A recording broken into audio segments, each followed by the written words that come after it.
2 Kings chapter 21. Si King Manasseh ng Juda. 12 years old si Manasseh nung maging hari siya ng Juda.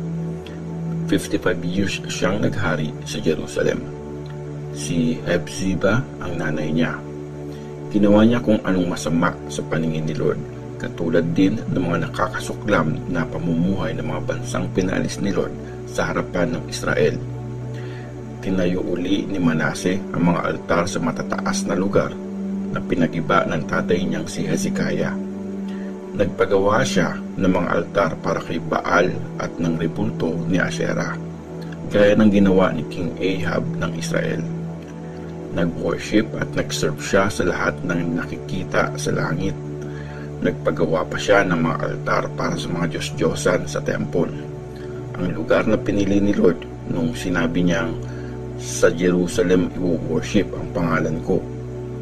Nagpagawa rin siya ng tig-isang altar para sa lahat ng nakikita sa langit, doon sa loob ng 2 courtyard ng temple ni Lord. Sinunog niya ang anak niyang lalaki bilang handog. Nag-practice siya ng magic at pangkukulam. Nag-consult siya sa mga manghuhula at sa mga taong kumakausap sa kaluluwa ng mga patay. Napakasama ng mga ginawa niya sa paningin ni Lord, kaya sobrang nagalit ito kay Manasseh. Nilagay niya sa loob ng temple ang pinaukit niyang rebulto ni Asherah.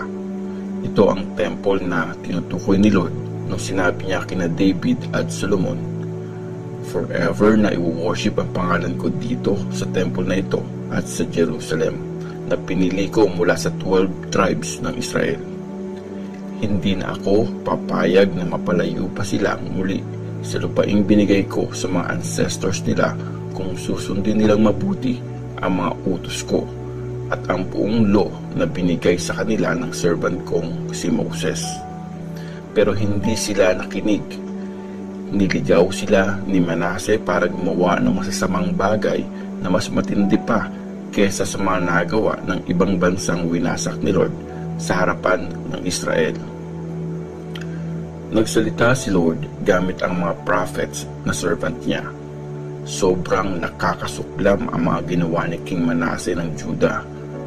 Mas masama pa yun kesa sa lahat ng ginawa ng mga Amorites. Hinikayat pa niya ang Juda na magkasala at mag-worship sa mga Diyos-Diyosan. Kaya akong si Lord, ang Diyos ng Israel, ay magdadala ng matinding disaster sa Jerusalem at Juda. Mababaltaan ito ng iba at kikilabutan silang lahat. Paparusahan ko ang Jerusalem gaya ng ginawa ko sa Samaria at sa angkan ni Ahab. Aalisin ko ang mga naninirahan sa Jerusalem gaya ng paglinis sa isang pinggan. Pupunasan ko ito at itataob pagkatapos. Itataboy ko ang mga may iwang buhay at ibibigay ko sila sa mga kalaban nila. Magiging mga bihag sila at kukunin ng lahat ng kalaban ang lupain nila.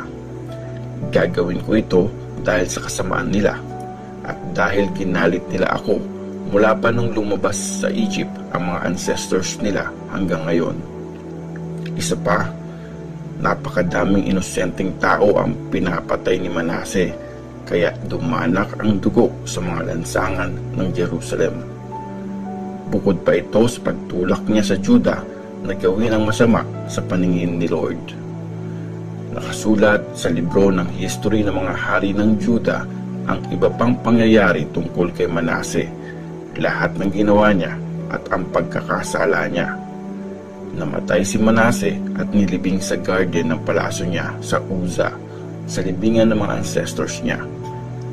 Pinalitan siya ng anak niyang si Amon bilang hari. Si King Amon ng Juda.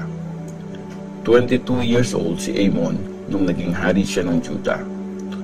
2 years siyang naghari sa Jerusalem. Nanay niya si Meshulemet na anak ni Haruz ng Jotbah. Ginawa niya kung anong masama sa paningin ni Lord, gaya ng tatay niyang si Manasseh. Ginaya niya ang masamang example ng tatay niya. Nag-serve din siya at nag-worship sa mga Diyos-Diyosan.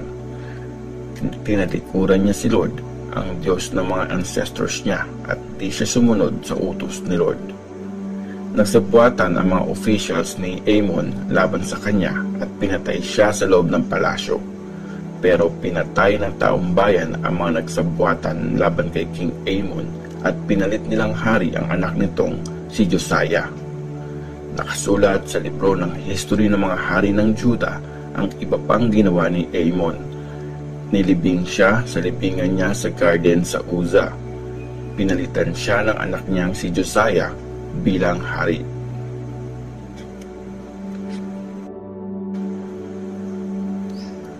Second Kings chapter 22.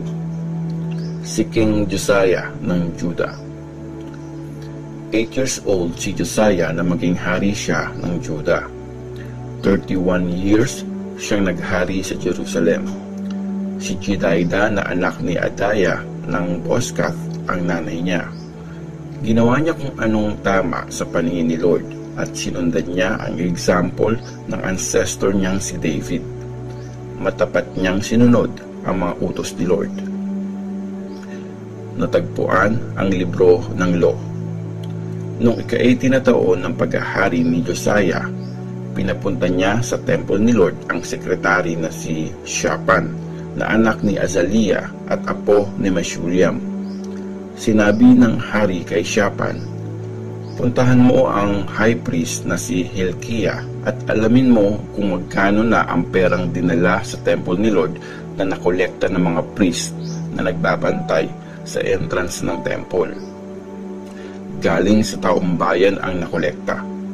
Tapos, ipabigay mo ang pera sa mga workers na in charge sa pagre-repair ng temple ni Lord para ibayad sa mga karpintero, mga manggagawa at mga mason. Gagamitin din nila ang pera pambili ng kahoy at bato para sa pagpapagawa ng temple. Pero hindi niya na sila kailangan hingan ng report para sa perang binigay sa kanila kasi honest naman silang magtrabaho." Sinabi ito ni Shaphan kay Hilkiah.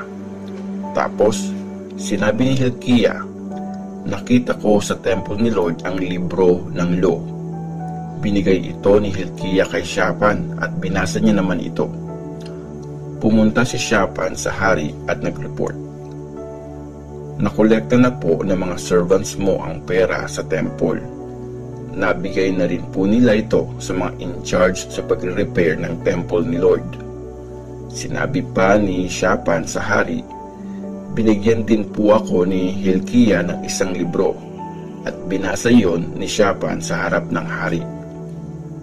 Nang marinig ng hari ang mga nakasulat sa libro ng Law, pinunit niya ang suot niyang damit. Inutusan niya ang priest na si Hilkiah, si Ahikam na anak ni Shaphan, si Akbor na anak ni Mikaya, ang sekretary na si Shaphan, at ang servant niyang si Asaya.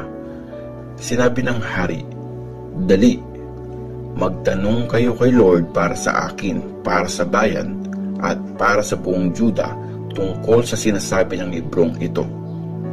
Matindi ang galit ni Lord sa atin kasi hindi sinunod ng mga ancestors natin ang mga nakasulat sa librong ito." Kaya pumunta sina Hilkiah, Ahikam, Akbor, Shaphan at Asaya sa prophetess na si Hulda. Asawa siya ni Shallum na anak ni Tikba at apo ni Harhas at in charge sa mga damit sa temple. Nakatira si Hulda sa ikalawang district ng Jerusalem. At kinausap siya ni Hilkiah. Sinabi ni Hulda sa kanila, "Ito ang sabi ni Lord, ang Diyos ng Israel. Sabihin niyo sa lalaking nagpapunta sa inyo rito na paparusahan ko ang lugar na ito at ang mga naninirahan dito ayon sa lahat ng salitang nakasulat sa librong binasa ng hari ng Juda. Tinalikuran nila ako at nag-offer sila sa ibang Diyos. Dahil dito, nag-alab ang galit ko laban sa kanila. Matindi ang galit ko sa lugar na ito at di ito mawawala. Ito naman ang sabihin nyo sa hari ng Juda na nagpadala sa inyo rito. Ito ang sinabi ni Lord, ang Diyos ng Israel, tungkol sa mga salitang narinig mo. Nagsisi ka at nagpakumbaba sa harapan ni Lord. Pinunit mo ang damit mo at umiyak ka nung malaman mo kung paano ko binanta ang parusahan ang bayan na ito at ang mga naninirahan dito. Kaya pinakinggan ko ang prayer mo. Kaya nga, mamamatay ka na mapayapa at maililibing sa libingan ng mga ancestors mo. Di mo makikita ang lahat ng disaster na dadalhin ko sa lugar na ito. Sinabi ni Hilkiah sa hari ang lahat ng ito.